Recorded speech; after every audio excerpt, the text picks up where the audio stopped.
રાજ્યમાં વરસાદ ખેંચાયો છે। ઓગસ્ટ મહિનો શરૂ થયો ત્યારથી જ જાણે મેઘરાજા રીસાયા હોય એવું લાગી રહ્યું છે।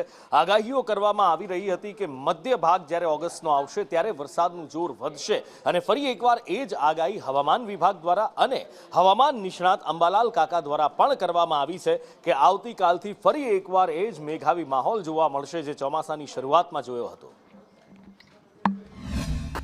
और हेवी रेनफॉल का वार्निंग दिया गया है 14 अगस्त से लेकर 19 अगस्त गुजरात रीजन के लिए और सौराष्ट्र कच्छ के लिए 17, 18, 19 अगस्त के लिए हेवी रेनफॉल वार्निंग दिया गया है।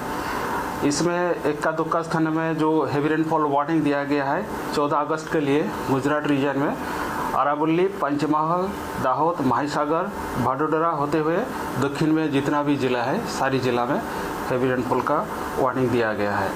और 15 अगस्त में इक्का दुक्का स्थान में गुजरात रीजन के सारे उत्तर और दक्षिण दोनों क्षेत्रों में जितना भी डिस्ट्रिक्ट है सब सारे रीजन के लिए हेवी रेनफॉल वार्निंग का दिया गया है। आगामी 48 કલાકમાં રાજ્યના ભાગોમાં વરસાદ થવાની શક્યતા રહેશે। ઉત્તર ગુજરાતના ભાગો, પૂર્વ ગુજરાતના ભાગો, મહીસાગરના ભાગોમાં વરસાદ શરૂ થઈ જશે। ગુજરાતના અન્ય ભાગોમાં વરસાદ થઈ જવાની શક્યતા રહેશે। તારીખ 20મી સુધીમાં ગુજરાતના ઘણા ભાગોમાં વરસાદ થવાની શક્યતા રહેશે અને બંગાળ ઉપસાગરનું મજબૂત વહન જે 17મી તારીખથી સક્રિય થાય છે તેની અસર પણ લગભગ ગુજરાતના ભાગોમાં થવાની શક્યતા રહેશે। આ ઉપરાંત અરબી સમુદ્રની જે ત્યાંના પણ ભેજવાળા પવનોની અસર થવાની શક્યતા રહેશે અને મોન્સૂન ધરી પણ નીચે આવવાની શક્યતા રહેશે જેથી ગુજરાતના ઘણા ભાગોમાં તારીખ 17, 12, 17થી 20 અને તારીખ 24 સુધીમાં મુસળધાર વરસાદ થવાની શક્યતા રહેશે। કેટલાક ભાગમાં 10 થી 12 ઇંચ વરસાદ થવાની શક્યતા રહેશે અને સૌરાષ્ટ્ર, દક્ષિણ સૌરાષ્ટ્રના ભાગોમાં ભારે વરસાદ થવાની શક્યતા રહેશે। અમરેલીના ભાગોમાં ભારે વરસાદ થવાની શક્યતા રહેશે। આ ઉપરાંત પશ્ચિમ સૌરાષ્ટ્રના ભાગોમાં પણ કેટલાક ભાગોમાં ભારે વરસાદ થવાની શક્યતા રહેશે।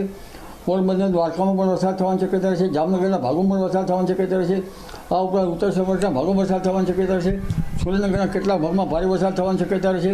મોરબીના ભાગોમાં વરસાદ થવાની શક્યતા રહેશે। કેટલાક ભાગોમાં ભારે વરસાદ થવાની શક્યતા રહેશે અને કચ્છના ભાગોમાં પણ ભારે વરસાદ થવાની શક્યતા રહેશે। ઉત્તર ગુજરાતના ભાગોમાં તો લગભગ તારીખ 14-15થી જ વરસાદ શરૂ થઈ જશે અને તારીખ 20મી સુધી અને તારીખ 27 સુધીમાં મુસળધાર વરસાદ થવાની શક્યતા